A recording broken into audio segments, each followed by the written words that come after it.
So hello guys, happy all week my friend. Today's Friday, Biyernes Santo sa Pilipinas mga my friend. Shout out sa mga pamilya namin in the Philippines, lalo kay Manny mga my friend at kay Mami. Shout out sa inyo pong lahat, ingat po palagi and God bless. So ngayon today's vlog is magluluto po tayo ngayon ng seafood sa mga my friend dahil bawat po yung karne ngayon mga my friend. Pumili po tayo last time ng tahong mga my friend. Ito yung tahong dito na mabibili sa Asian store. Malaki sila mga my friend. At bumili din po tayo ng ipon. At yung bigay ni Ate Beng na noon pa ngayon lang namin lulutuin mga my friend. Kasi nga mag-Friday bawal yung karne, magsisipos tayo mga my friend. Malalagay yung mga to mga my friend. Malalagay siya piraso. Ganito siya kalaki o. Diba? Dati mga my friend, ko ito, binibake ko siya. Ilalagyan ko siya ng yung garlic na may chili or yeah. Igasan muna natin mga my friend. Lang natin siguro sa mga my friend, sa garlic. Chili garlic na lang mga my friend. And then itong dalawang pakukuluan muna natin. Bigay ni Ate Beng na 2 alimango. Bigay daw ng amo niya. So pakukuluan muna natin ito mga my friend kasi separate natin lulutuin. Dito na lang natin sila lulutuin mga my friend. Kasi para sabay-sabay silang maluto mga my friend. Diyan natin ang asin, paminta, at pamintang. Yan lang mga my friend. Then after na mga my friend, linisin natin yung ipon natin. So linisin muna natin yung ipon mga my friend. Bali ito yung mga ipon mga my friend na malalaki rin siya. Diba? So bali ito yung mussel natin mga my friend. At saka ito yung ipon natin mga my friend. Tanggalin natin yung bigote niya. Itong ganito niya. Muna natin lagay mga my friend. Talagay din ng mga ipon mga my friend. Nakakamiss sa Pilipinas. Everyday namin sinasabi ni Vanessa. Nakakamiss talaga sa Pilipinas mga my friend. So kailangan niya in the future bago mag-for good sa Pilipinas, kailangan naka-ready ka na. Dapat kung may business ka man, mayroon ka pang sariling ipon sa bangko. May ipon ka sa bangko at may business ka. Pwede ka na doon sa Pilipinas mga my friend. Di habang buhay, nasa Germany tayo, nasa abroad mga my friend. Shout out sa mga kapatid nating mga kababayan at mga OFW na nagtitaste din kahit malayo sa mga pamilya para sa mga pamilya.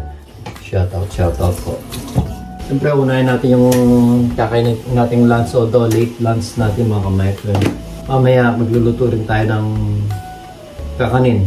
Sayang, usually magluluto sana kami ng leche flan na yung kalahati leche flan, then malagkit siya sa kalakalahati. Parang malagkit and then yung topping siya is leche flan. Kaso nasaraduhan kami ng tindahan supermarket dito sa Rebe. Akala namin hanggang 10 o'clock usually. Pero dahil Huwebes Santo hanggang 8 o'clock na kami yata nagsara na. So ang dami namin nasa labas kagabi mga kametan. Sarado na pala sila. Kaya wala kaming itlog, wala kaming gatas. Buti na lang may gatas pa kami. Bibili sana kami ng coconut milk. Parang gagawa sana kami ng ginilo. Dahil si Mama niya, gagawa siya ng ginilo dun sa Pilipinas at nagluto siya naman malagkit. Yung malimang mga kametan. Hindi kaya ito din. Binigay niya sa akin. Hindi pa kasi siya totally nga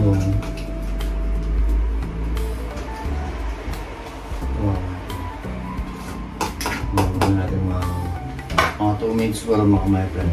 And then mag-ano tayo ng maraming bawang mga my friend. Gagawa tayo ng chili garlic.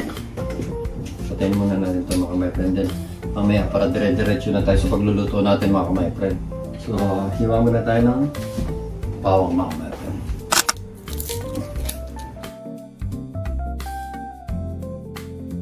Dinamihan ko na yung paglagay ng bawang mga my friend para mas masarap siya. Tal marami ang bawang dito tsaka mura lang naman ang bawang dito mga my.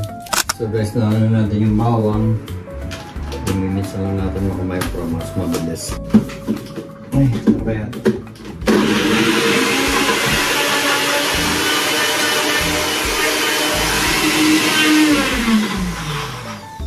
Siguro pwede na ito makamay pa yan. And then mag-start na tayo magluto. Alam kung kakasa dito yun makamay pa yan. Saan luto na lang makamay pa yan. Yan, niluto ko na yung ano, pinakulungan ko na yung crab, yung alimango. Ito, naka-ready na. Inalis ko na yung ano niya. Balbas pa tawag doon. Butter ang gagamitin natin pagluluto. Para naman mas masarap siya makamay. I-butter natin.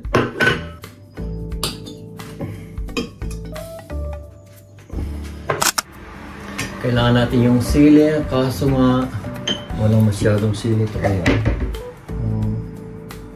Try natin maglagay nito mga kapatid. Tahimik sa labas mga kapatid.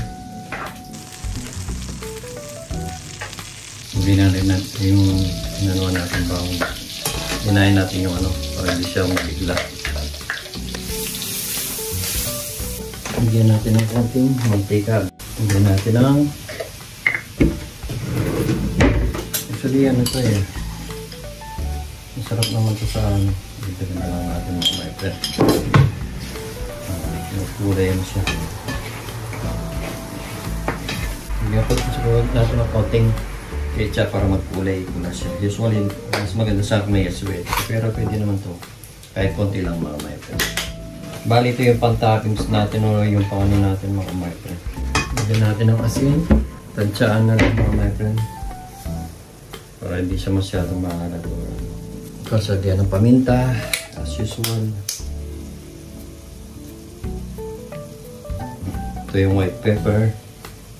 Lagyan din natin ng black pepper. Dahil seafood siya, masarap yung maraming paminta mga friend. Maglalaban yung sarap niya.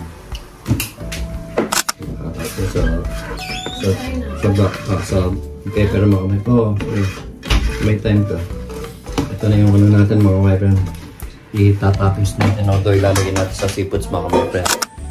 Ayan na mga friend. Hindi naman siguro, hinipereklamo lang mga friend. Hindi ko maluto. Tikman lang natin mga metre kung ayaw niya banasa yung mga ha? Kaya daw masyadong mga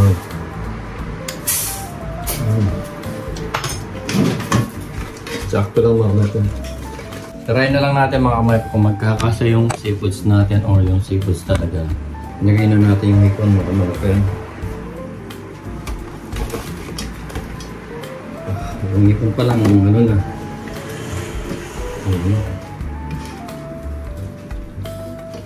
Ipon pa lang ito mga mata. Hindi magkakasin pa lang.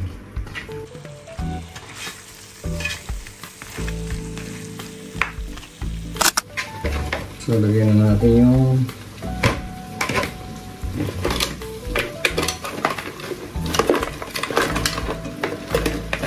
nalagyan natin mga mata.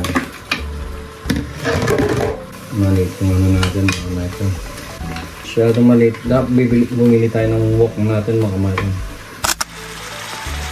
Puno siya mga friend. Dapat pala medyo malaki yung ano. Wala kasi tayo malaking kawali. Dapat bibili tayo dito ng wok. Dahan-dahan na lang natin siguro ngayon. Para naman na makuto yung sa ilalim ay sa taas mga mata. So hindi kami nakabili ng itlog at saka mga gatas. Magugulaman sana kami nito. Hanap na tayo ng paglagay niya mga my friend. Dito na lang natin lalagay mga my friend. Ito. Lagay na rin natin sa toppings yung ano. Yung dalawang hema natin na bigay ni Ate Beng.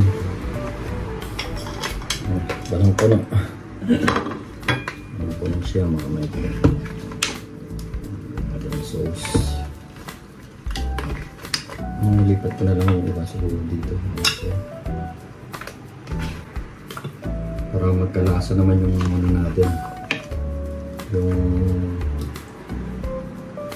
Yung crab natin.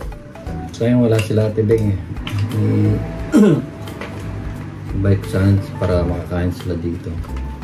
Para matikman niya yung binigay niyang crab mga my friend.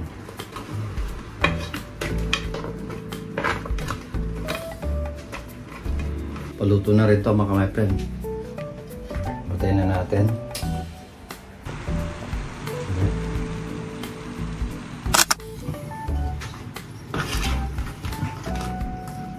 Tayo sa ano para makakain na rin ako. Ito na rin yung asawa niya.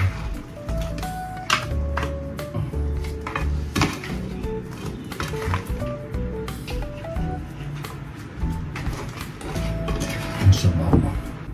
Ilang araw na rin namin kakain ito mga may practice. Hindi na kami magluluto. Ano na lang. Mag-iinit na lang. Okay na ito mga my friend.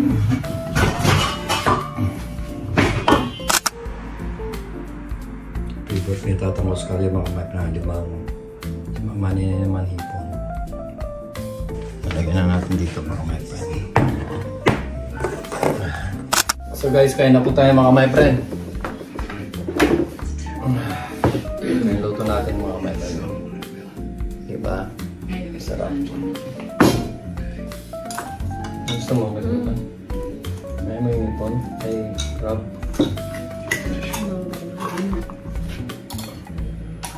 Hindi mo muna dyan kung yung mga ubas. Gusto ko lang ka sa crab mga my friend.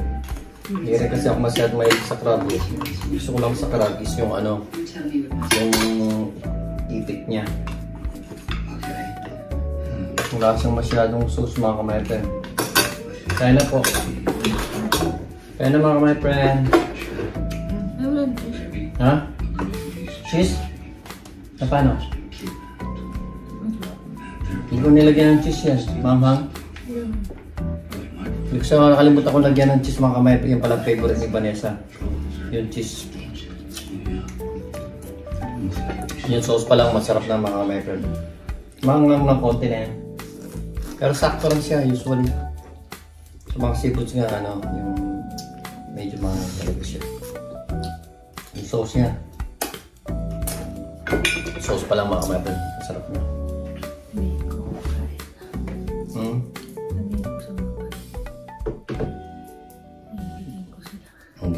Inggitin niyo yung mga maris mga kamay.